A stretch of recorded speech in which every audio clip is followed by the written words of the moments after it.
Hi hello నమస్తే అందరికీ. Kurnool to Nandikotkur రోడ్లో మంచి అందమైన డూప్లెక్స్ హౌస్ ఉందండి.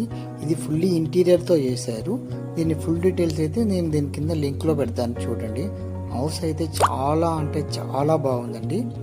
వీళ్ళు మనకి హౌస్లో పిఓపి లైట్లు, ఫ్యాన్లు, జూమర్ లైట్లు, అలాగే ఇంటీరియర్ వర్క్, కటన్ రాడ్స్ అన్నీ మెన్షన్ చేసి సీల్ చేస్తున్నారండి. హౌస్ అయితే చాలా బాగుందండి. ఇది వెంచర్ క్రియేటెడ్ కమ్యూనిటీలో వస్తుంది. ఇంకా ఎవరైనా ఇంట్రెస్ట్ ఉంటే నాకు కాల్ చేయండి. డిస్క్రిప్షన్లో నా నంబర్ ఇస్తాను. ఓకే, థ్యాంక్ యూ అండి.